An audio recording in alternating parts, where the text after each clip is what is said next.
Star Wars 7x7, episode 2871. Today is pretty much the biggest day of the year in terms of Star Wars and birthdays because it is the birthday of the maker himself, George Lucas. And to celebrate, I am revisiting a conversation that I got to have a while back with the preeminent biographer of Lucas himself. Punch it.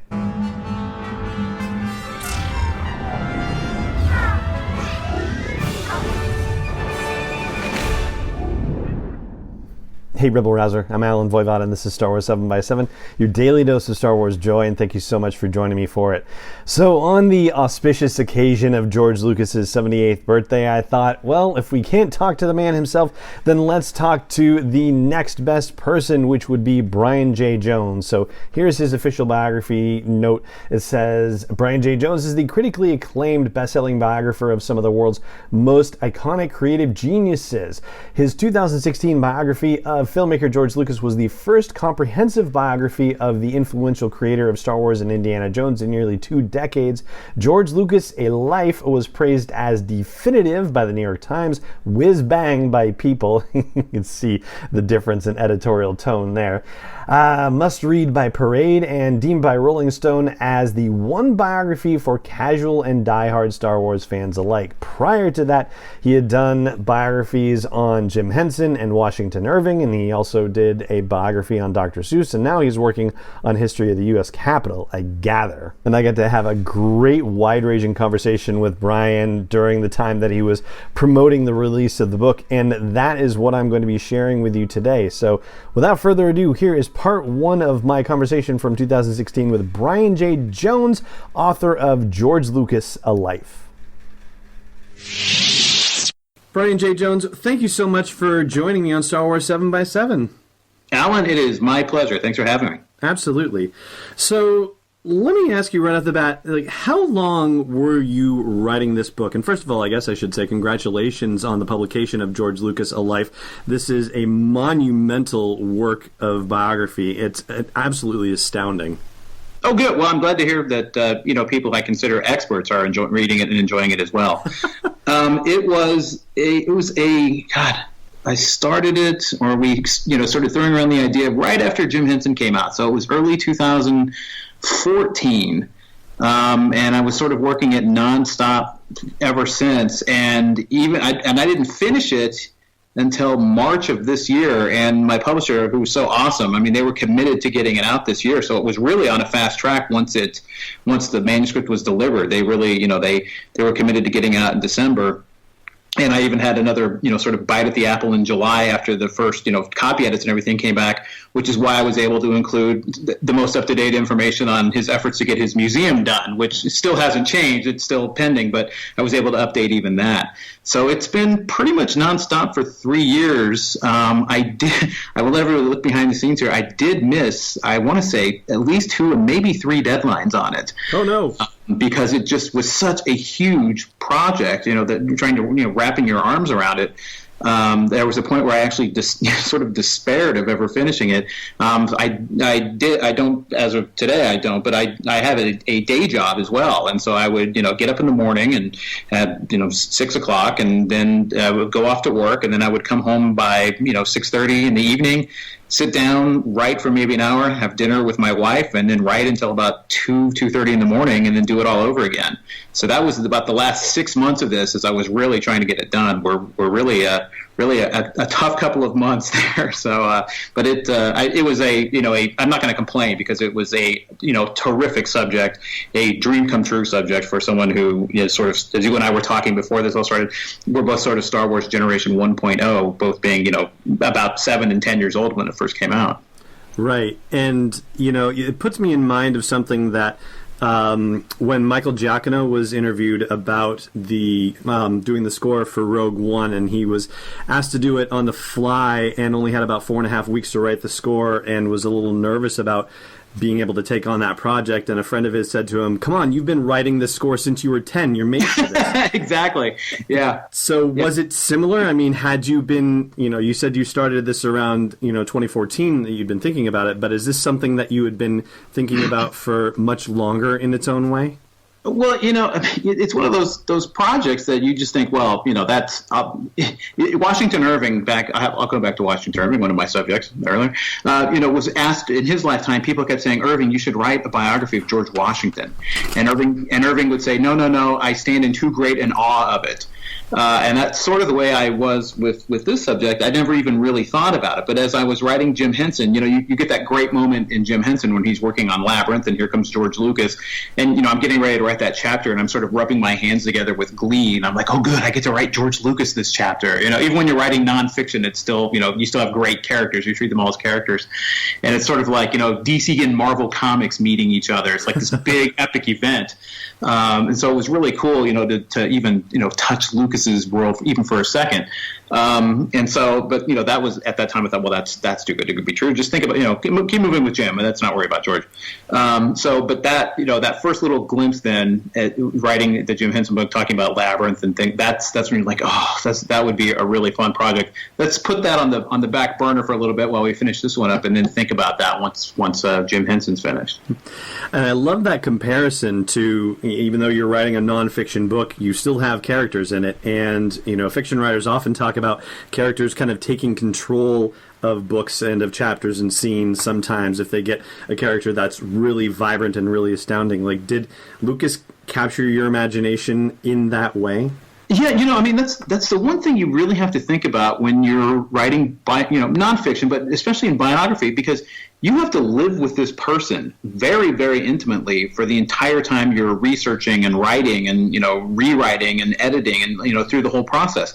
So it's one of those where if you find out early on that you think this is, not somebody you want to live with, you need to think very carefully about that. I don't think I could ever be a biographer of, Charles Manson. And there is a biographer of Charles Manson, by the way, but I don't think it could be me. Right. So you really have to think about those things, and I've been very lucky that as I've worked my way through these stories of these guys, they're really interesting, fascinating people, and I hate for us as Americans especially, where it's like we talk about our political candidates. Would you sit down and have a beer with this person? Which makes me insane, but but with these guys, would you sit down and have a beer and a conversation? Absolutely. I mean, they're all really interesting guys in different ways and have different superpowers, and it's just a really great bunch. And Lucas is a particularly great subject, and it's really spooky in a way to know, as I'm doing this and talking about this, like, he's still out there. I mean, when I was writing Jim and Washington Irving, they're not out there anymore. So it's a little weird to realize, here we're talking about him in third person, but he's still out there. Yeah, so how does that change the process for you as a biographer, having a living subject versus a dead subject, to put it, bluntly? Well, I mean, what it does structurally, and this seems like a flip answer, and it's really not, is it means the end zone keeps moving as you're writing the book. It's like I have to keep a Google search going every single day, because as I'm writing this, I want to be sure there's something that I'm not missing as I'm closing in on the end. So you have to be constantly researching as you're writing the book, which you didn't have to do with Washington Irving, of course, and Jim Henson even, because where the story ends, they're both dead. And so, you can sort of get everything around you, and at the day before you write that last sentence, something's not going to change. This one, it could constantly have kept changing. So it makes it a little more challenging in that, because again, your end zone is moving constantly as you think you're closing in on it. The other thing that was a little that made this book really cool, though, is he's out there, but in a way treating him in third person, and treating this almost as if he is dead. I hate to be morbid, but right. Really made this, I think, a much more dramatic, much more exciting, much more vibrant book, because using archival sources rather than having someone sit and talk to you and reminisce about the way it was. When you get Lucas talking about Star Wars in 1976, and he's in Starlog magazine, or he's being interviewed in the Kansas City Star, and he's pissed off because the studios aren't giving him the money, they've lost all their faith in him, they abandoned him in the desert in his time of need, and they wouldn't give him the money, and he doesn't know how it's gonna turn out. And he's actually saying, I'm convinced this isn't gonna make any money. I mean, he is in the dumpster. I think it's much more dramatic, much more fun for us as readers to be there with him in the moment, and we sort of know it's all going to be okay, but he doesn't. And I think that as, a biographer, and then I'm hoping as a reader, that makes it that much more exciting for everybody when you're actually in the here and now with the subject. Oh yeah, it's incredibly powerful stuff and very well written. It is astounding to read these and to pick out the details that you have and see how it all unfolds. It's wonderful to know what it's going to be like, but it's also just so informative for anyone in the middle of the creative process. It's not just about him, but it's also about any filmmaker, any creative person who has gone into the desert and has found himself abandoned, and yet knowing that there is an oasis that isn't really an oasis, it's an actual water hole. Right. You can survive from. I'm so glad to hear you say that, Alan, because what that tells me is that you get it. And that's one of the things that I love about the subjects I have is because, as a kid, what a surprise. I was the nerdy kid who wanted to watch every behind-the-scenes documentary on everything. I mean, I remember watching the making of Raiders of the Lost Ark on PBS when I was 14 or something. Nice. But I always love to know how everything works. But I love, especially with guys like Jim Henson and George Lucas, the creative process. Where did these things come from? What's it like sitting there in the room when they're spitballing around ideas? I was comparing it at one point. It's like sitting in, Abbey Road Studios trying to watch them, put together this album they're working on. I would love to know what's the view from the corner. And so that's one of the things I love to try to do is try to get everybody in. Put us all in the room and find out what's going on. I love writing about the creative process. I love reading about the creative process. So I'm glad that that's coming through. Yeah, and so regarding that too, one of the contrasts that you draw early on in the book deals with how UCLA Film School and USC Film School differ in their approaches. And how Lucas, being at USC's thing was to immerse their filmmakers in every aspect of the craft, as opposed to UCLA, where they said pretty much, go make a movie. Yeah, exactly. And here's me. So, I mean, that seems to be very indicative of the creative process that Lucas ended up sort of adopting for his whole working life. Yeah, I'm so sorry, my email's dinging. It's okay. What's fascinating about him, and what I think that USC experience did for him was, it does help you become sort of an expert at the filmmaking process. Helps you appreciate and understand all those steps. A movie's not something that magically appears. It's not one of those things you say, I want to make a movie. Here's the plot of that movie, and let's get it done. I mean, when you're at USC, you understand you need to know how to edit it. You need to know how to you need to know how to dub in your sound. You need to know all those technical things that seem so boring to people, but it's the really critical part. It's like saying, well, I'd love to have a car, and somebody puts all the parts in front of you and say, there's every part you need to build your car, and you say, oh, well, but I just want to drive the car. So that's sort of what UCLA is doing. They just want to go drive the car. At USC, they lay all the parts out for them, and they say, now, we're going to show you how to build the car. And for somebody like Lucas, who loved cars, that's sort of what they were doing. I mean, can you imagine? He sits down behind an editing machine for the first time, and it sort of looks like sitting behind the wheel of a car. It's got 2 foot pedals to move the film forward and back. It's got a handbrake on it. You're looking through something almost like a winch. It almost looks like a visor. And for somebody like Lucas, who already was very familiar with how things worked, the machinery is already out of his way, which really lets him concentrate on the editing side, or actually the content of what he's doing. So USC, it's a really great mentality for a filmmaker to go in there. And when you're somebody like Lucas who wants to be an entire filmmaker, a whole filmmaker, that's the way to go, learning every step of the process, which is why I think Lucas is the one who, who worried about things like, my movie sounds terrible when it's in the theater. How do we fix it in the theater? That's a jurisdiction he should have had no say over at all.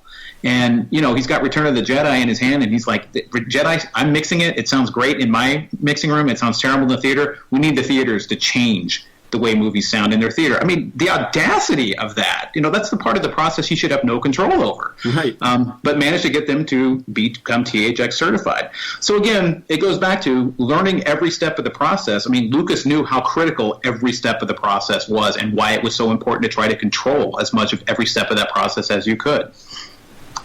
And so control, of course, becomes a huge theme in the book, naturally. Yes. And yet there are certain people to whom Lucas seems willing to cede control to, like, for example, say Larry Kasdan on the scripting side of things, you know, John Dykstra and John Knoll with effects and so on and so forth. So where do you think he's comfortable with a line on control? I mean, do you think he's willing to cede some of this stuff because it's a necessary evil, or because he has some mature realization about his limitations, or something in between there? Yeah, you know, I think it's sort of like Ronald Reagan's views with, you know, nuclear proliferation: trust but verify, which is the way he was. You know, he was trusting. For example, Dykstra is a great example. He was really trusting Dykstra on the first Star Wars to get everything up and running and do those effects. And, you know, Dykstra's in the United States. Lucas is in London. He didn't have time to be watching him. But when it becomes clear he's not getting the shots, they have that sort of, you know, bring the mountain to Muhammad moment where Dykstra comes flying over to London and sort of gets read the riot act about stop dithering around and dickering around, you know, inventing the machines and get me my damn shots. And so, you know, when he finishes filming, Lucas finally has to go back and almost literally sit on Dykstra's shoulder and babysit him to be sure that they're getting everything done. So, you know, it's a trust but verify. And in Dykstra's situation, Dykstra made him crazy, but Dykstra's, you know, a genius of his own kind as well. So you do have to give that kind some leeway. And, you know, Dykstra had the ability to lead men and inspire men the way Lucas couldn't quite do it. So he had a tendency to really be able to pick the right people for these jobs as well. It was really hard for him to light fuse and stand back. You know, he did it, for example, for the most part with Irvin Kershner until he didn't. So, you know, he really knew, you know, Kershner's great is great with actors. I'm not great with actors. I'll let Kershner come in and do his whole thing, and I'll just executive produce. Yeah, that looked great on paper. But once it gets going, Lucas comes over. He's worried about cost overruns, and he's bickering with Gary Kurtz about how much things are costing. So, you know, he's never really able to entirely let go. He's great at collaborating to a point. Mm-hmm. And it calls to mind the idea of creative limitation, about the possibility that when you have constraints on what you can do, it actually ends up leading you to more creative solutions and possibly ending up creating a better product. But Lucas doesn't seem to have that as a mantra or as something he's willing to accept. Well, he kind of does on Star Wars. You know, that is the point where he doesn't have the resources, and so he has to do things like, you know, go through that script and really pare it down, which, you know, I'm sure you've read the early versions. Like, it really made that script a lot better when they had to scrap, you know, Leia being held captive in Cloud City, and let's put her on the Death Star so we don't have to build the Cloud City set now. And, You know, so a lot of things that they did out of practicality and out of Fox being so cheap actually made that movie, you know, even greater. Even better, even more exciting. But you're right. Once he starts really, you know, he's got almost a limitless budget. It does really make it, you know, much easier to, you know, sort of get it your way and do multiple takes and build whatever set you need, especially once you can do it digitally, to get it to look the way you want to, regardless. And then, of course, the special editions. Yes, the special editions. Which, incidentally, for everybody listening, Brian, you are a Han shot first person.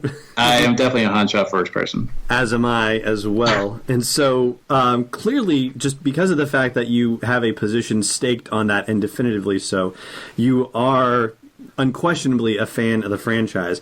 You mentioned earlier about Washington Irving and his being, you know, asked to do a biography of George Washington, and him saying, I can't do it because I stand too much in awe of George Washington. Can you talk a little bit about where you stood in awe of George Lucas, and maybe go a little bit deeper than that before you ever got involved with this project? Sure. I mean, you know, Lucas is one of those guys that, you know, especially people you're my age, how often in your life beforehand, although we were a little young, did you actually know who a director was and know what a director looked like? And Lucas is, you know, the guy who made directing cool in a way.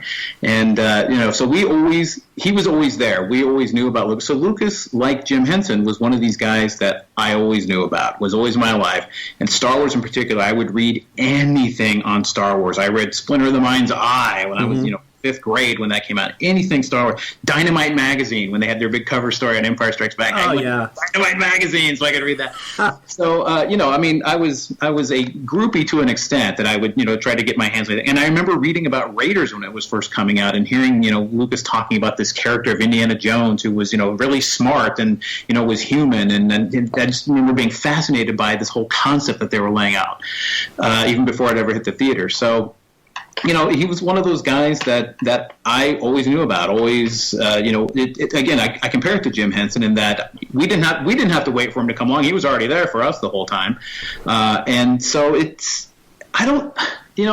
after having written a biography of another iconic figure, it's a little less intimidating because you're at least used to the world at least somewhat, but it's still one of those, I would say I did this with Jim and I also did it with George Lucas. I would get up in the morning and look in the mirror and I would say, do not mess this up.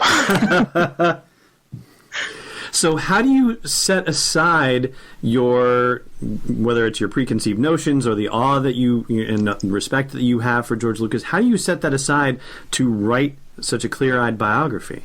Well, one of my first real jobs out of college, and I was an English major, which everybody said, oh, you have a degree in unemployment.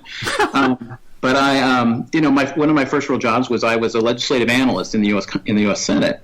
And your job, as I found out much later, prepares you very well for biography because your boss will come to you and say, there's a bill being introduced. They want me to co-sponsor it. I would like to know if you think I need to. Go.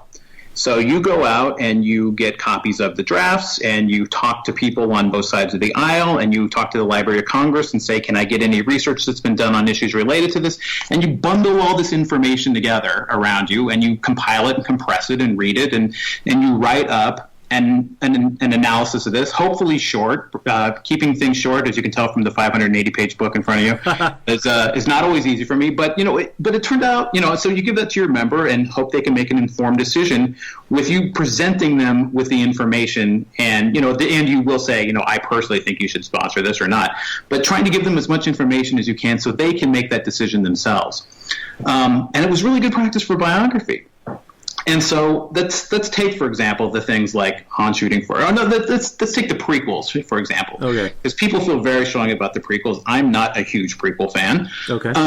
But it's one of those things that we all come to the table with our own opinions of these things, and I don't think it's my place as a biographer to say, here's what your opinion should be on this, Alan. I think what my job as a biographer is to say, let me show you what George Lucas's opinion was on this. Let me show you how he was responding to this. And of course, he thinks they're great. But let me try to get out of the way and let me lay out how this happened and what's going on and why he's doing it. And you can still decide for yourself if you think they suck or if you think they're still awesome after reading this. But what I try to do is give you that information and give you keep it Lucas-centric, not Brian-centric, because I'm boring. So keep it Lucas-centric, and then you can decide what you think about it after reading that. Well, I'd hardly describe you as boring, but certainly you are not the subject of the book, so therefore I understand you're removing yourself from it. And yeah, you do present a very strongly Lucas-centric picture of things, as well as mixing in some of the external reactions to the thing as well. So it's not entirely this. Oh gosh, how shall I put it? It's not such a rosy picture that it's entirely shot through the eyes of George Lucas. It's actually given a lot of context as well. And it's necessary, too, because, of course, his reactions to the public reaction to The Phantom Menace and to the prequels in general, it informs the biography and informs how he continues to develop as a person over time. Yeah, I mean, that's a perfect example, Alan. I mean, because that's the one where, he again, like Washington Irving said, I never read my reviews and he read every word. Lucas is one of these guys who's like, look, I don't care what the critics think. I'm going to make the movie that I want to make. And then once the fans on the internet start picking at him, he's pissed off again. So, and it's like, well, I'm going to take my ball and go home. I'm going to stop reading the internet. I'm going to get off the internet altogether. But I think part of it for him as well is, listening to us as fans. And Lucas's problem with Star Wars now, and it's a great problem to have, is we all kind of own it. Yep. I mean, it's something we all feel we are entitled to have an opinion on. we all feel we own a bit of Star Wars. So we almost feel like we have the right to give him you're giving this to us, George. We have a right to give you our opinion on whether we think this is the way to go or not. And that, I think, really grates on him, because this is him fighting with Universal over cutting 4 minutes out of American Graffiti just because they can. I mean, I really think it's like his flashback to that sort of, those days when he was still trying to wrest control away from the studios. And now here come the fans doing the same thing the studios are doing. George, why did you put this in? Where'd you get the midichlorians idea? That's a terrible idea. I don't think he likes, I think having the fans do that is just like this, huge, post-apocalyptic flashback to those days when, the studios just would not leave him alone. Mm-hmm. Yeah, I think you're absolutely right about that. It's one of the challenges, I think, for pretty much any creative, and even Dave Filoni, who has overseen the Clone Wars and Rebels, has talked about how he just can't listen to fan commentary because it's just going to it can't affect the way he tells the story. He has a vision for what the story is, and he has to tell the vision that he has, and listening to all this other feedback is just going to mess him up. Yeah, I mean, it's somebody like Dave Filoni. I mean, it's like, look, artists can feel compelled to tell these great stories, and get out of the way. That's another light fuse and stand back. Let them tell it. Get out of the way. Mm-hmm. So, why do you think there's been so much resistance to his vision over the years? You mean from the fans or from the studios, or? Almost everyone. It seems like there's, a running theme where, on the one hand, control, and everything with Lucas has been about, getting additional measures of control. But he continues to encounter resistance to his vision at almost every step. Even when, the stuff that you added at the end that you had the luxury of being able to include about the museum, and, first it's not going to be in the Presidio, and then it's not going to be on the Chicago waterfront. There's just this continued resistance to him somehow. And it's very strange. I mean, you would think at some point he would have clearly demonstrated that he earned his dues, and yet somehow there is a visceral resistance as well. Yeah, he's got a museum he can't give away, basically. Yeah. I think again, part of it is, again, getting back to that whole thing about how he's created this mythology, this universe that we all feel entitled to, that we all feel belongs to us, that we all feel we have a piece of. And so in a way that makes us feel like we get some say over, how he lives and functions, both artistically, creatively, and oddly, personally. So I think there's some of that into it. And I do think that some of the pushback he was getting on the museum has to do with a lot of, you're not so big that we still can't, tell you what to do. You're the $4 billion man at that point. Mm-hmm. I'm not going to cast aspersions on the Friends of the Parks or anything like that. But, I think there's a lot of personality conflict going on there as well, apart from just policy conflict. There's a lot of personality there as well. And when you're a guy who has done everything your way your entire life and have gambled everything constantly and succeeded, I think that does, I think that does make you a target sometimes for people who are like, oh yeah, well, I'll show you. Yeah, you sold your company for $4 billion. You can't get your land by the lakefront in Chicago. So I think there may be a little bit of that. But this is kind of off subject, I guess. But what I really love about the way this guy operates is he comes from this very conservative background, and he's so freaking charmingly reckless. Mm-hmm. His dad's ready to hand him the family business. He tells his dad to go pound. That he's never gonna work in an office, and he's never gonna run a company, which he ends up doing. But is constantly wagering everything on himself. And it pays off almost every single time. I mean, I think that is staggering, and I think that's another thing, again, that sort of breeds resentment every once in a while from folks. Yeah, he has an incredible track record. I mean, yes, you can cast aspersions about the prequel trilogy all you want. You can complain about Tucker or Radioland Murders or anything like that. But my goodness, I mean, is there a person alive who hasn't been touched by the Star Wars franchise in one way or another? Right. I mean, can you name any other movie where if you ask somebody to name 10 characters from it, they can? Yeah. I mean, you name Star Wars, and you don't even have to go very deep to already have 10, big players everybody knows. Yeah, I think I would have trouble doing that even with the Raiders of the Lost Ark, the Indiana Jones franchise. Exactly. Yeah, it's very difficult to do. Okay, maybe Harry Potter, maybe. Right, exactly. But you don't have to pull out knee and numb. I mean, you can just keep going right down the list of the big hitters that people are going to be like, all right. Mm-hmm. Exactly. Yeah. So, did you have any sort of preconceived notions about Lucas that ended up getting blown away by the work that you did? I didn't really, because I didn't know a lot about him apart from really what was on the screen, and from some interviews I'd read and reading The Making of Star Wars and those books. So no, I can't really say there was anything that I thought I knew that was dashed against the rocks, or anything that I went, oh my goodness. I think it just confirmed more than anything in all sorts of different ways, but I think it really confirmed sort of what you intuit about him, which is to be able to do all these things that you're doing, you need to have sort of a will of steel and be stubborn as hell, and really want to be, and really be, and I use this term affectionately, and be a control freak. Mm-hmm. And that, is what really came out to play in the book, and what it really affirmed, I guess, what I sort of suspected all along, is that to be able to do all these things you do, it takes a very particular kind of person, a very kind of, specific kind of person, a guy who's not necessarily worried. The thing about Jim Henson is Jim loved, when he worked, to be with the guys, and everybody he worked with was his friend, and everybody loved to get along and make each other laugh. Lucas doesn't come to play. Lucas comes to work. Yep. And he comes to, and so if you don't like it, well, TS, he doesn't have any problem saying that, whereas Jim did. So, I mean, it takes a very specific type, a very specific personality to do that, which he's able to do. I mean, he's almost able to compartmentalize to an extent where he comes in and it's going to be, I love the bit about the Queen's rules they impose inside Skywalker, which is do not talk to George, do not look George in the eye, only speak when spoken to. So don't chat him up, yeah. Don't chat him up, exactly.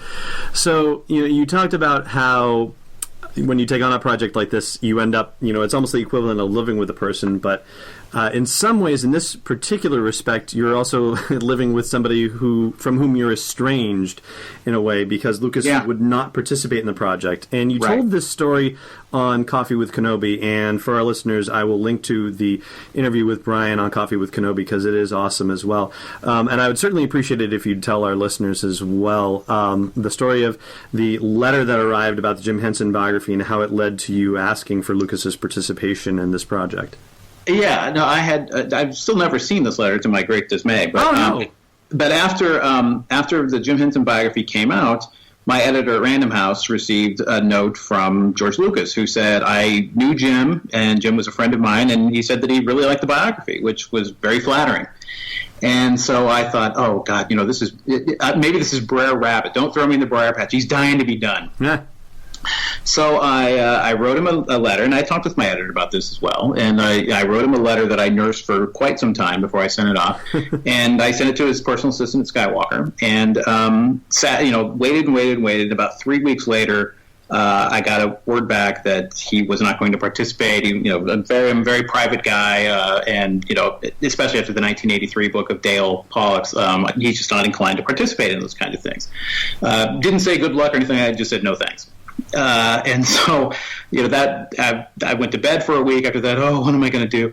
But the more I looked into it, and the more I read, and the more I sort of gathered stuff about me, that was when I came to that moment you and I discussed a little earlier, where I realized it's a much stronger and much more dramatic book, using the here and now quotes, the here and now conversations, the here and now interviews that he had done, back in the day before what's happening. So the other thing that happened as a result of that is my publisher for Jim Henson was Random House. They published all the Star Wars books, and because I wasn't going to be moving on this project without his consent, I had to change publishers. Oh, interesting. Yeah, so we just, we put it out for, I had a pretty strong proposal. It was one of those proposals I told somebody, it was the first time I really felt like I knew what I was doing. I had this 90-page proposal. And went out, we sold it in a day. And, and my editor is a great fan of Star Wars, and I love the Jim Henson book, and it was a great fit. But that's one of the reasons we ended up over at Little Brown, is because Random House just said, we love you, but we're the publishers of the Star Wars book, so we have a little bit of a problem. So that's, but that was sort of the birth of the project, and launching it with a different publisher, and just going on ahead, with a good ship Lucas on board. Well, if anybody from Random House is listening, please pass on the word that a wonderful Christmas present for Brian would be to have that letter framed and sent to him immediately. Oh gosh, I don't know how you don't stop everything and go acquire that letter immediately. I haven't even seen it. My editor just told me about it. I would love to actually see it. Oh goodness. But that's really fascinating that they said nope, can't be with Random House, and that they let you go is actually a testament to the project as well. That must have been very difficult. They must have known at Random House that this book was going to be something remarkable, and I'm sure this is one that they're wringing their hands over, going, "Oh gosh, I wish we could have had that one." Well, they've got Lucasfilm, oh yeah, Lucasfilm, so they're doing fine. They get the Star Wars novels; they're fine. Oh yeah, absolutely.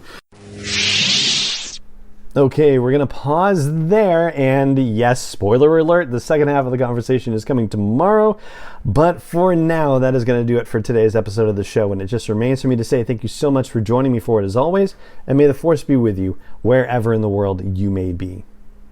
Star Wars 7x7 is not endorsed or sponsored yet by Lucasfilm Limited, Disney, or 20th Century Fox, and is intended for entertainment and information purposes only. Star Wars, the Star Wars logo, all names and pictures of Star Wars characters, vehicles, and any other Star Wars-related items are registered trademarks and/or copyrights of Lucasfilm Limited, or their respective trademark and copyright holders. May the Force be with them. All original content is copyright 2021 by Star Wars 7x7. We hope you love it.